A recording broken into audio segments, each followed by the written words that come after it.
Well, I am delighted to have this opportunity to be here.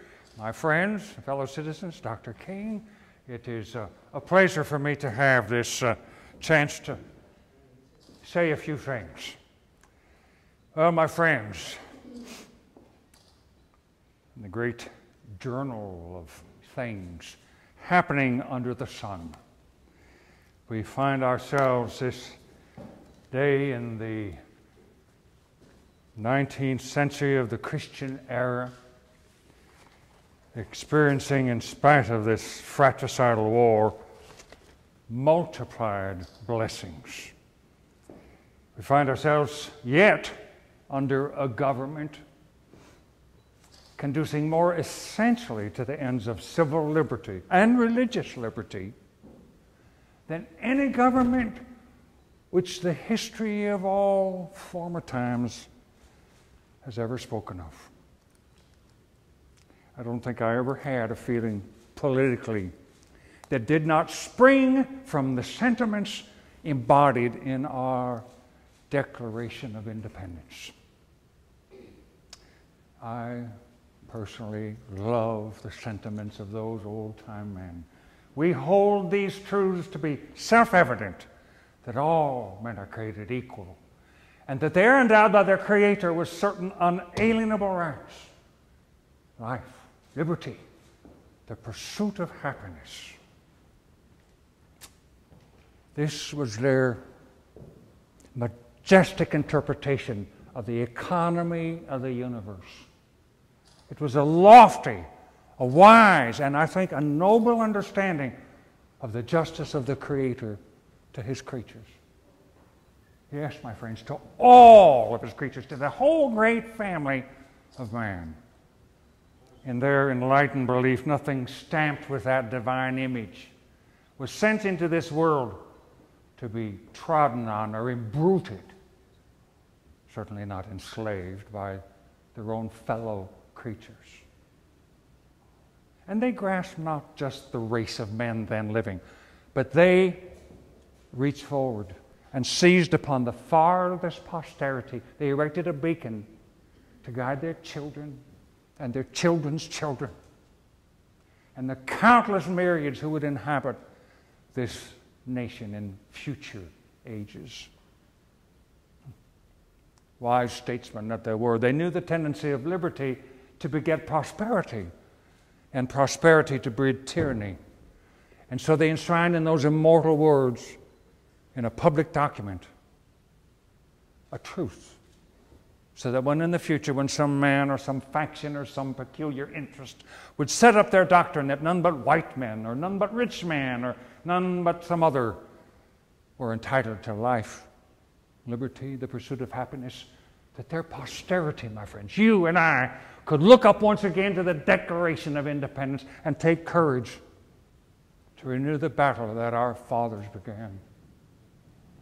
So that truth, justice, mercy, all of the humane and Christian virtues would never be extinguished from this land, and that no one would hereafter ever dare to limit or circumscribe the great principle upon which liberty is built. I want to thank Dr. King, other reverends, men of the cloth, for the almost unanimous support that this administration has received in the efforts that have been made to secure our civil and religious liberties. It is difficult for me to conceive how it could be otherwise among professing Christians, how even people that have ordinary perceptions of right and wrong, to read in the Bible as the Word of God Himself, "In the sweat of thy face shalt thou eat thy bread," and then to preach therefrom, "In the sweat of another man's face shalt thou eat thy bread," to my mind can scarcely be reconciled with any honest sincerity. When brought to my final reckoning, I trust that I may not have to answer for robbing any man of his goods, certainly not of robbing him of his own self. Of course, only a few years ago, when those professed holy men of the South met in some semblance of prayer and devotion, and in the name of him who said, "Whatsoever ye would that men should do unto you, do ye also unto them," and then appealed to the entire Christian world to aid them in doing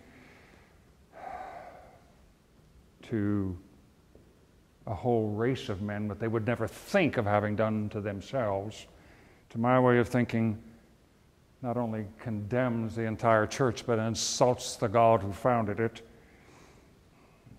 far more than Satan did when he tempted the Savior with the kingdoms of the earth.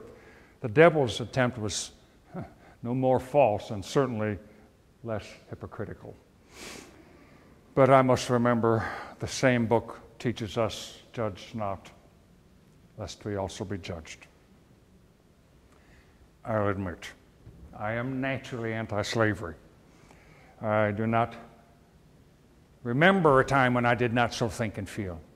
I hate it because of the monstrous injustice that it represents. I hate it because it deprives us as a nation of our Republican example, its just influence in the world.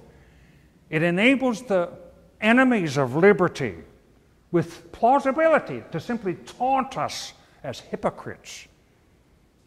And it forces many who would otherwise be good men into an open war against the very fundamental principles of liberty, criticizing our Declaration of Independence and insisting that, there is no possible method for determining right action except self-interest. Is that really so? Judge Douglas used to say so. You know, I served 10 years ago, a little more than 10 years ago now, one term in Congress. We stayed in a boarding house. It was called the Abolition House. I remember one evening discussing with any number of my friends, Giddings, Mann, people who taught me to see the atrocities of slavery firsthand.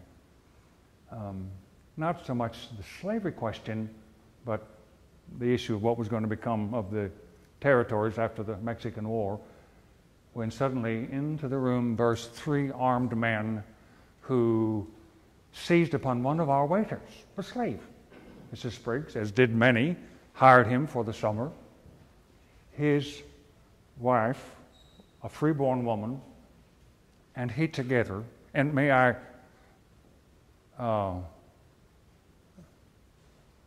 say that she was a woman of great integrity, had worked for President Harrison in the White House.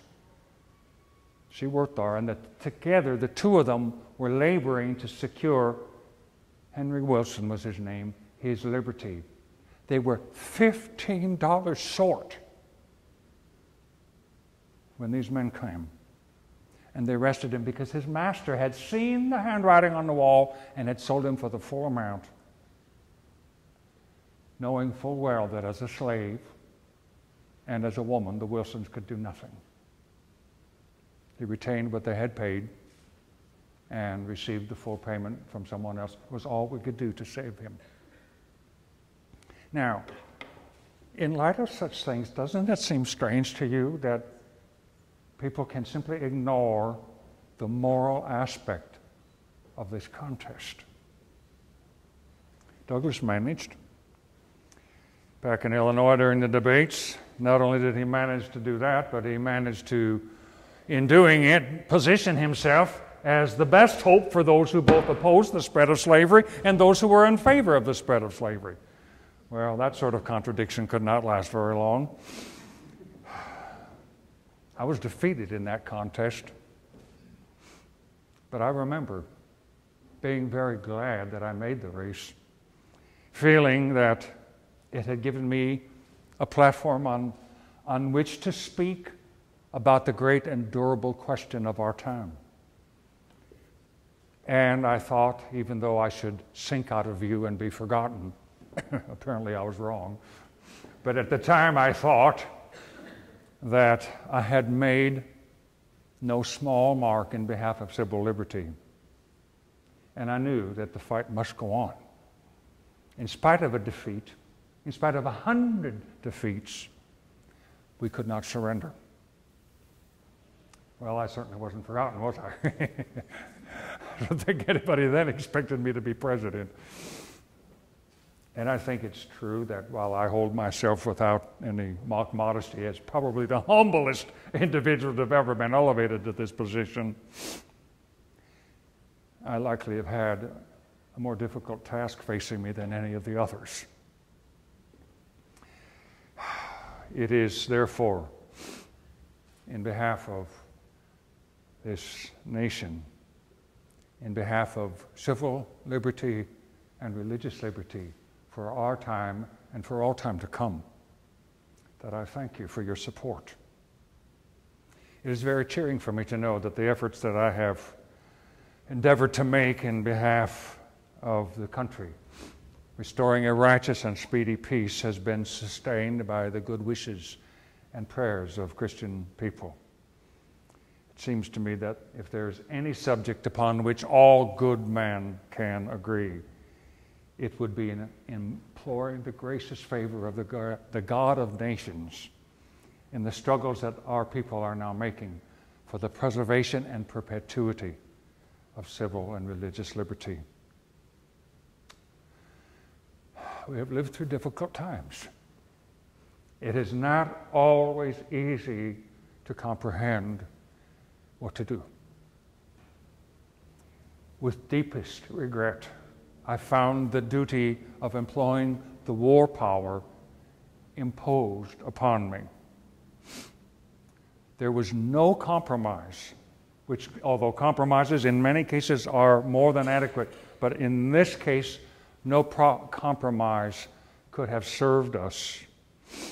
No government can survive when those who carry an election are then forced by a minority who should acquiesce but refuses to upon threats of violence. If that administration is thus forced to give up the very ground upon which it was elected, that government cannot survive, my friends. Even as a private citizen, this executive could not have so consented to see our rights and liberties destroyed.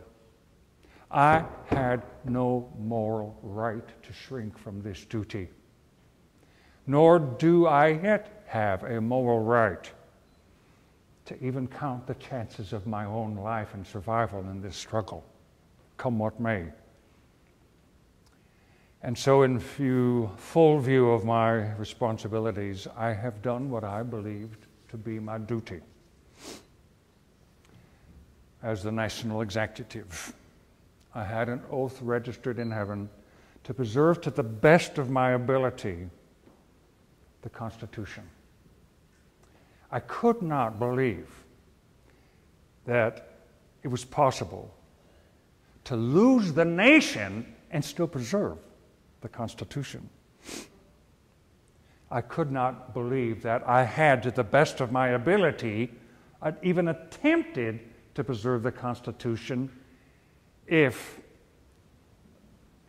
in order to save slavery or destroy slavery or habeas corpus or any other matter secondary to the government itself, I should have permitted the destruction of that government. And so my oath imposed upon me of preserving by every indispensable means that government, that nation of which the Constitution is the organic law. Now, I have been decried for vetoing the Second Confiscation Act. When Congress passed it, I knew that it would assuredly be overturned in the courts when the war is over. To take a position for abolition that is sure to be destroyed helps no one. There's no power to be found, no authority in the Constitution given to the federal government, certainly not in Congress, certainly not in the judicial branch, possibly in the executive branch under the duress of war. And so it was with that in mind that I acted, in spite of my long-held and oft-expressed view that all men everywhere should be free. Later, there were more occasions. In fact, early in the war, when General Fremont emancipated slaves in St. Louis, I forbade it, and once again was thoroughly exorcised over my supposedly lack of consistency. But they were throwing down their guns in Kentucky over that. I couldn't afford to lose Kentucky, maybe Missouri, but not Kentucky. And if we were to lose the war because of improprieties, of what good would the proclamation have been? Not knowing what might happen should a general proclamation be issued, I reserved it for matters in extremis. After the Fremont incident in March, May, and again in July, I made successive and very earnest appeals to the border state governments that they would voluntarily, and we would compensate them, and it would be a gradual emancipation. And that would have concluded the war, but they refused. And so I saw that the time of indispensable necessity had come, not only for issuing a war proclamation emancipating slaves, but for arming them and putting them to service, and that it would come.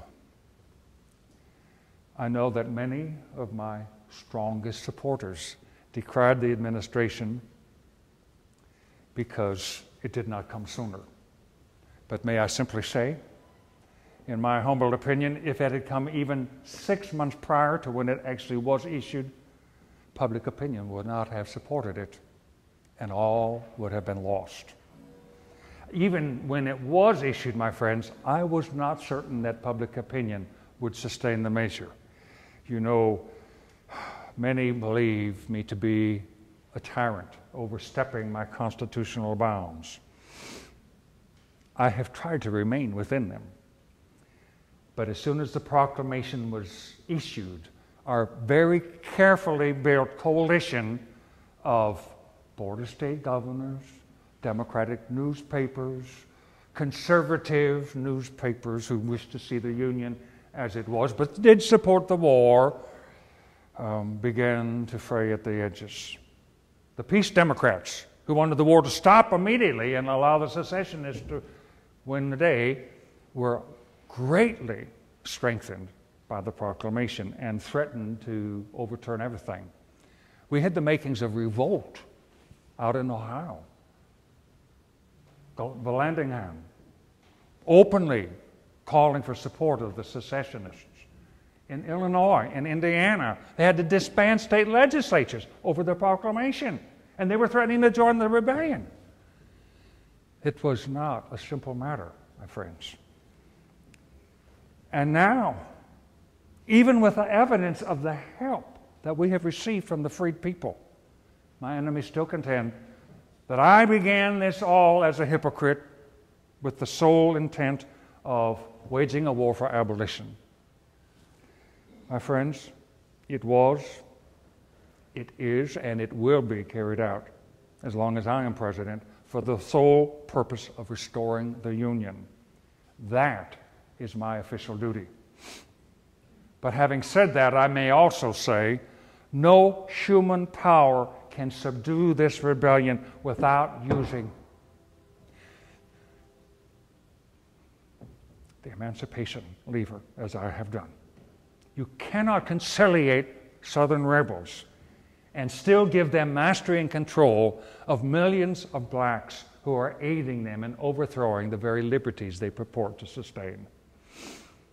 So, please understand, this could not be legally or politically a question of sentiment or taste on my part. I, as one limited under the Constitution to very narrow duties respecting the war power, had to look at this as a question of physical force, force which may be measured, force which may be estimated, just like horsepower and steam power is measured and estimated. That force, my friends, is what will enable us to win this war. And that is the basis for the proclamation. If we keep it, we keep the Union. If we throw it away, we throw all away.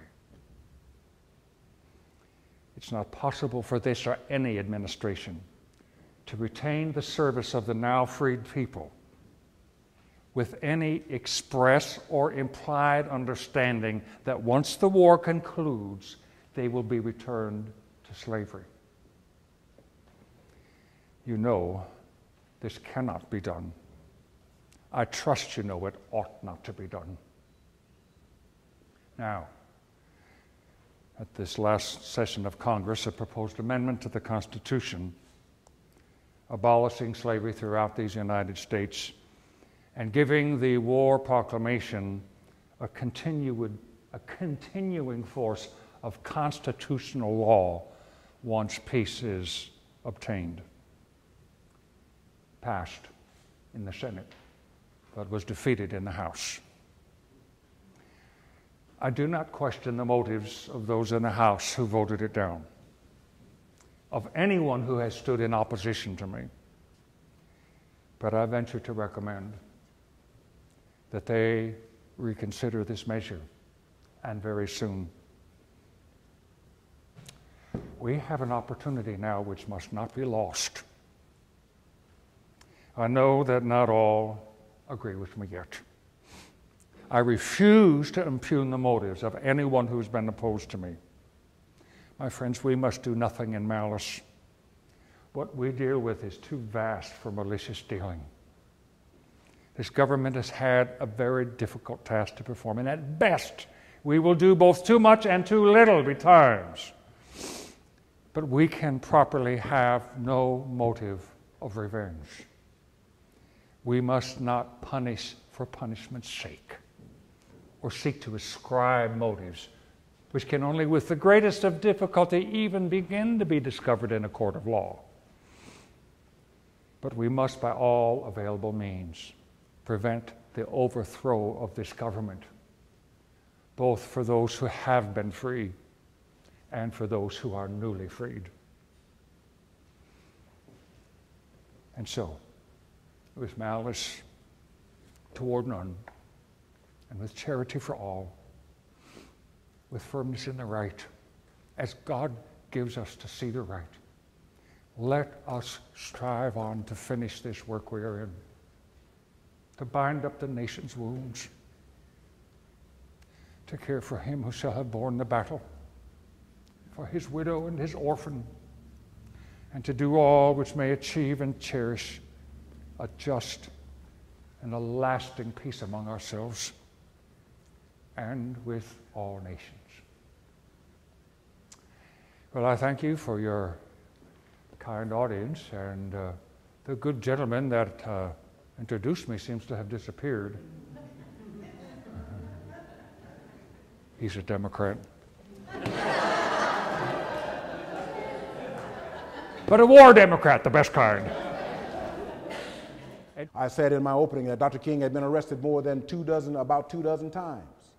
Many don't realize that he also received many threats on his life, as many as 24 threats per day. Now, that doesn't compare to the nearly 300 threats that our current president received, but Dr. King did not have the protection of the Secret Service. In fact, he didn't have one bodyguard. Didn't believe in violence. Someone once asked him, "How is it that you're able to operate under these circumstances?" And he answered that question by telling this brief story. He said that he had been out working with one of the steering committees, and they worked late one night, got home around midnight. And he said as soon as he crawled into bed, the telephone rang. And on the other end of the line was a very ugly voice, a voice that said, "N-word, we're tired of your mess now. And if you're out of town within 3 days, we're going to blow up your home and kill your family. We're going to kill you." He said he got back, hung up the phone, got back into bed, but he couldn't sleep. Thought he might be able to get some rest if he went to the kitchen and heated up some coffee. Perhaps this might help settle his nerves. He said he sat there at that kitchen table sipping that coffee. He thought about his loving and devoted wife who was asleep in the next room. He thought about the fact that she could be taken away from him in an instant. He thought about his little girl. He only had one child at the time, Yolanda. He called her Yoki. He thought about the fact that she too could be taken away from him in an instant. He thought about his father, Daddy King, a very powerful man in Atlanta. But he was in Montgomery, more than 150 miles away.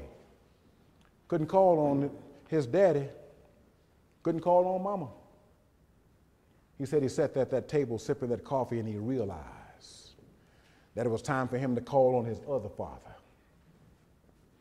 the one he preached about every Sunday, the father that could make a way out of no way. He said he sat there and he began to pray. And after a while, he began to pray out loud. And he said, as he prayed, he heard a voice that said, "Lo, I will be with you even until the end of the world." And he said from that moment forward, he was never afraid of anything or anybody. That is why many believe he went on to Memphis. All of his advisors were saying, "Martin, let's not go to Memphis. We're getting more threats out of Memphis than any other place we've ever decided to go." I opened my presentation with the words from one of his favorite songs, "If I Could Help Somebody." That is how he lived his life, trying to help others. That's a message that I leave here with you today, that you too try to help somebody so that your living will not be in vain. He went there to help those black sanitation workers who were on strike for better jobs and better working conditions. Now, I know you may be saying in your own mind right now, what better job or better working condition could a sanitation worker want? Well, those black sanitation workers simply wanted to be able to drive the garbage truck. It would mean a 10-cent per hour raise. Not only were they not allowed to drive the garbage truck, they weren't even allowed to sit in the cab of the garbage truck, even in bad weather. In fact, that's how the strike got started. You know, in certain neighborhoods, they weren't allowed to take shelter in the time of a storm. They couldn't sit in the cab of the truck. The storm came up, two of the workers climbed up in the back, you know, where you throw the garbage. In this storm, when the storm began to subside, the operator of the truck forgot that they were up in the back. He hit the button, the gate came down and crushed them to death. That's how the strike got started. What better working condition? After throwing garbage onto the truck all morning long, they simply wanted the right to wash their hands before eating lunch. They weren't allowed to wash their hands. The signs that they wore on the picket line simply read, "I am a man. I am a man, not an animal." In other words, allow me to wash my hands before I eat. Dr. King went there to support those sanitation workers. As it would happen, a huge storm rolled through Memphis the night he was supposed to address that crowd, April 3rd, 1968.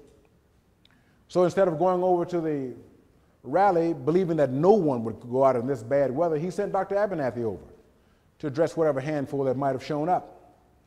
When Dr. Abernathy walked into the Masonic Hall, he looked around and saw a crowd that numbered more than 2,000 people. He sent word back to the hotel, "Martin, you better get over here. They're waiting for you." When he got there, he addressed that crowd, spoke for more than 45 minutes. I'm not going to do that. He talked about his support for the sanitation workers. He talked about the war in Vietnam. As you know, he was against that war. thought that that money should be used in America to help the poor and for jobs. But many historians believe that he told us something else that night, that perhaps he knew that his time had come, that he would not be with us very much longer. And I would like to pick up just a portion of that speech, and I would like for you to decide whether you believe that he knew that his time had come. In that speech he said, and I quote, "I left Atlanta this morning, and as we got started on the plane, there were 6 of us.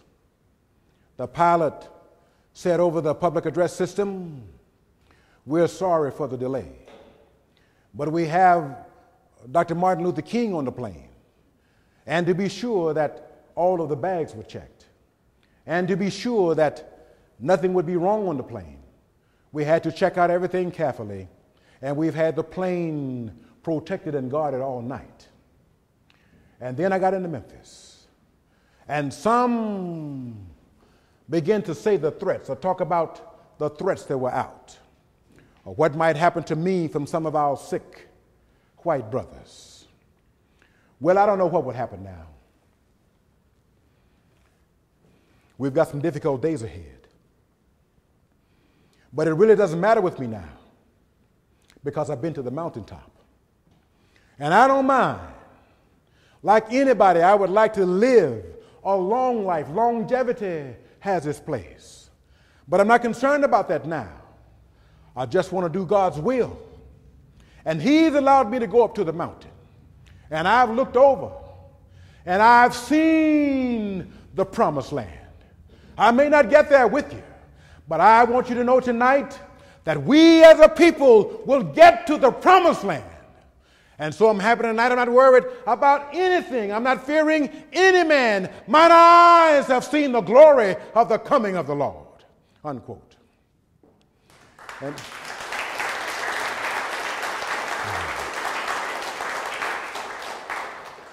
in a sermon to his congregation not more than 30 days before he was assassinated, he told them that he had been thinking about his own death, that he had been thinking about his own funeral, but he said, "I'm not thinking about it in a morbid sense. I'm just thinking, what is it that I would want said?" So he went on to tell them, "If any of you are around when I have to meet my day, I don't want a long funeral. And if you get somebody to deliver the eulogy, tell them not to talk too long. What is it that I would want said? Tell them not to mention that I have a Nobel Peace Prize. That's not important. Tell them not to mention that I have 300 or 400 other awards. That's not important. Tell them not to mention where I went to school. I just want somebody to be able to say on that day that Martin Luther King Jr. gave his life trying to serve others. I want you to be able to say on that day that Martin Luther King Jr. tried to love somebody. I want you to be able to say on that day that I did try in my lifetime to feed those who were hungry, that I did try in my lifetime to visit those who were sick, that I did try in my lifetime to visit those behind prison bars. Yes, if you want to say that I was a drum major, say that I was a drum major for justice, that I was a drum major for peace, that I was a drum major for righteousness, and all of the other shallow things will not matter. I won't have any money to leave behind. I won't have the fine and luxurious things of life to leave behind. I'll just have a committed life to leave. And that's all I've got to say. If I could help somebody as I pass along, if I could cheer somebody with a word or a song, if I could show somebody that he's traveling wrong, then my living will not be in vain. Thank you very kindly.